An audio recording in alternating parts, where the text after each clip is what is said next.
और कुछ दिन। अगले चैप्टर का टाइटल। वीर सभी को अपने साथ ढेर सारी जगह घुमाता है। अपने गांव के आसपास के किले, डैम, पार्क, खेत, मंदिर और आसपास की हर जगह घुमाता है। 4-5 दिन इसी में बीत जाते हैं।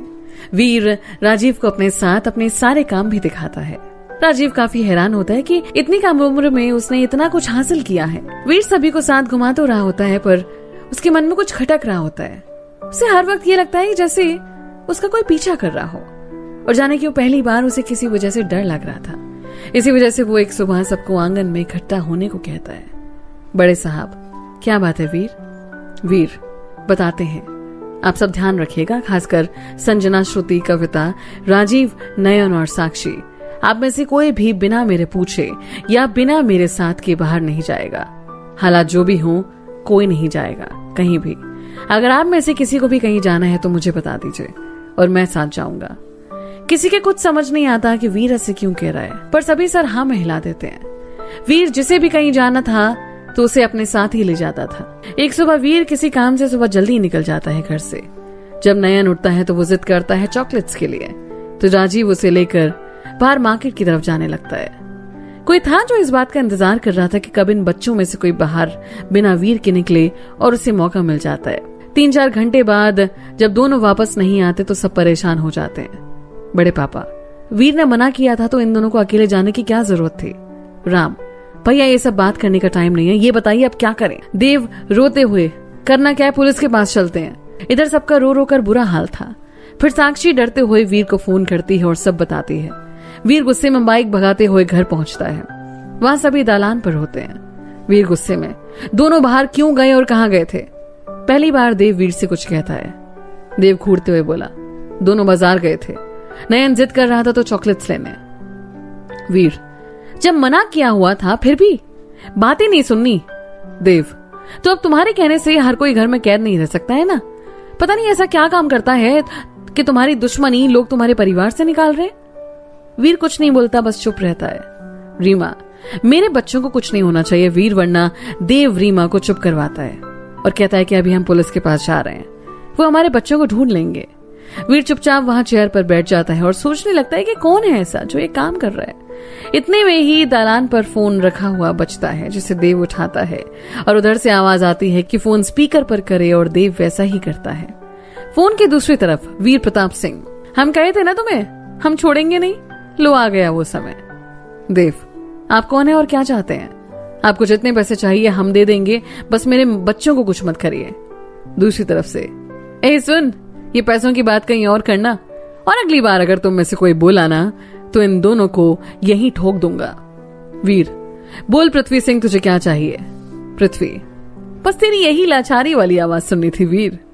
वीर, अब सुन लिया ना तो ये भी सुन, उन दोनों को एक खरोंच भी आई ना तो तुझे जिंदा जमीन में गाड़ दूंगा। पृथ्वी, मैं तो डर गया। सुन, थोड़ा आवाज नीचे कर, और तुझे पता है मुझे क्या चाहिए। वीर, ठीक है, कहाँ आना है?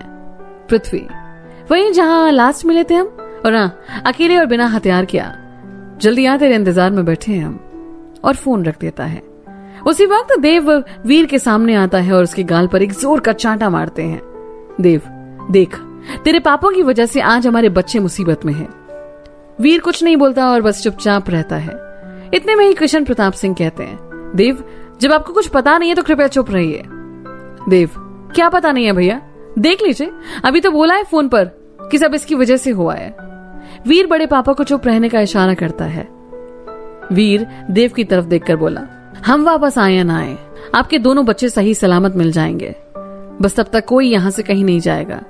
ये कहकर वीर रोहित को फोन करता है और उसे जितनी जल्दी हो सके उतनी जल्दी घर आने के लिए कहता है। फिर वो अपने कमरे के अंदर जाता है, जहां से 2 गन निकाल कर लाता है।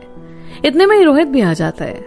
वीर बोला, सुन रोहित, ये गन रख और कुछ भी हो जाए बस दरवाजा मत खोलियो जब तक मैं ना आऊं, और कोई जबरदस्ती दरवाजा खोलने की कोशिश करे तो गन चलाने से हिचकना मत।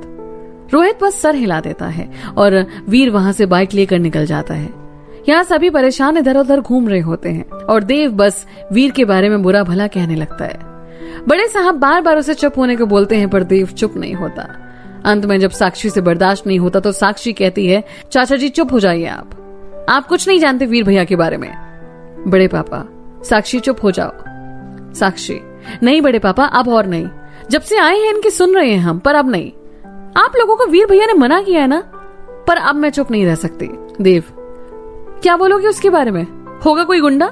साक्षी, वहां चाचा जी, जिसे लोग भगवान मानते हैं उसे आपने गुंडा बना दिया। तेरी भी लीला अजब है भगवान।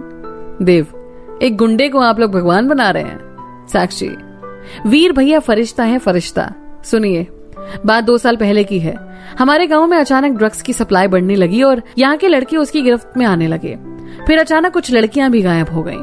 सब काफी परेशान थे, पर वीर भैया ने यहाँ की लोकल पुलिस की मदद से उसे पूरे गिरोह को पकड़ा और उसका मुखिया रतन सिंह वीर भैया के हाथों ही मारा गया। ये पृथ्वी सिंह उसी का भाई है जो काफी वक्त से इनसे बदला लेने की फिराक में था। इसी वजह से वीर भैया ने सबको मना कर दिया था कि कोई भी घर से बाहर अकेले नहीं जाएगा, क्योंकि पिछले कुछ वक्त से उनको अंदाजा था कि ऐसा कुछ होने वाला है। सब सुनकर काफी हैरान थे और देव को भी दुख हो रहा था कि बिना सब कुछ जाने उन्होंने वीर पर सवाल उठाए। सभी बस प्रार्थना करने लगे कि आप सब ठीक हो जाए। श्रुति सबसे कोने में खड़ी चुपचाप सुन रही थी और बस भगवान से प्रार्थना कर रही थी। वहीं वीर उस सुनसान सी जगह पर पहुंचता है जो कि एक पुराना किला था, जहां लोग बिल्कुल ही नहीं आते जाते थे। वीर वहीं बाइक खड़ी करके अंदर की तरफ जाता है, जहां नयन और राजीव को एक कुर्सी पर बांधे हुए थे और उनके सर पर बंदूक ताने 2 लोग खड़े थे। वीर सबसे पहले वहां पर देखता है कि कितने लोग हैं। वीर के पीछे 10 लोग खड़े थे। 2 लोग गन लेकर राजीव और नयन के पास थे। 6 लोग पृथ्वी सिंह के अगल बगल खड़े थे और पृथ्वी सिंह खुद चेयर पर बैठा था। पृथ्वी सिंह बोला, बड़ी देर कर दी दर्शन देने में वीर। वीर, पृथ्वी सिंह, और कितना गिरेगा तू? तूने बहुत बड़ी गलती कर दी मेरे परिवार पर हाथ डालकर। पृथ्वी, 2 साल से इस पल का इंतजार ही तो कर रहा था कि कब तेरे से अपने भाई की मौत का बदला लूं। वीर, देख, अभी भी कुछ नहीं बिगड़ा। इनको जाने दे तो मैं तुझे माफ कर दूंगा। पृथ्वी जोर से हंसते हुए बोला और उसके साथ उसके आदमी भी हंसने लगते हैं। मौत के मुंह में तू खड़ा है और माफ तू मुझे करेगा? दाद देनी पड़ेगी तेरी तो। और फिर अपने आदमियों से पृथ्वी कहता है कि इसे मारो और जरा भी चालाकी दिखाए तो उन दोनों का भेजा उड़ा देना। वीर पृथ्वी से कहता है, पृथ्वी सिंह, इन दोनों को यहाँ से भेज दे। इतनी इंसानियत दिखा। अब तो वैसे भी मैं तेरे सामने निहत्था खड़ा हूँ। पृथ्वी, बड़ा तेज बन रहा है। जा, तू भी क्या याद रखेगा? इस छोटे बच्चे की आंख बांध दो। उसके आदमी ऐसे ही करते हैं और बाकी के वीर पर टूट पड़ते हैं। जब वीर बेहोश हो जाता है तब पृथ्वी सभी को रुकने को बोलता है। पृथ्वी का एक आदमी बोला, साहब इसे सीधे मार देते हैं, जिंदा क्यों छोड़ रहे हैं? पृथ्वी उसे एक जोर का चांटा मारता है और कहता है कि इसे इतनी आसान मौत नहीं देंगे, इसे तो तड़पा तड़पा कर मारूंगा, तब मेरे भाई की आत्मा को शांति मिलेगी। वीर को थोड़ी देर के बाद होश आता है, पर वो बेहोश होने की एक्टिंग करता है और इधर उधर नजर मारता है। सभी वीर को बेहोश जानकर एक साइड में खड़े होकर बात कर रहे होते हैं। वीर को यही सही मौका लगता है और वो एक चाकू राजीव की तरफ फेंक देता है। राजीव चुपके से उठाकर अपनी रस्सियां खोल लेता है और नयन को भी आजाद कर देता है, पर दोनों वहीं बैठे रहते हैं। अब वीर चुपके से उठकर एक ही गन छीन लेता है और तुरंत ही 6 लोगों को खत्म कर देता है। सब इससे अचंभित हो जाते हैं कि अभी तो ये बेहोश था, पर इससे पहले किसी को कुछ समझ आता, उससे पहले वो बाकियों को भी खत्म कर देता है। गोली की आवाज सुनकर पृथ्वी सिंह अपने 2 आदमियों के साथ आता है और उसे देखकर हैरान रह जाता है कि उसके सारे आदमी मारे जा चुके होते हैं और वीर, राजीव और नयन उसे दिखते नहीं है।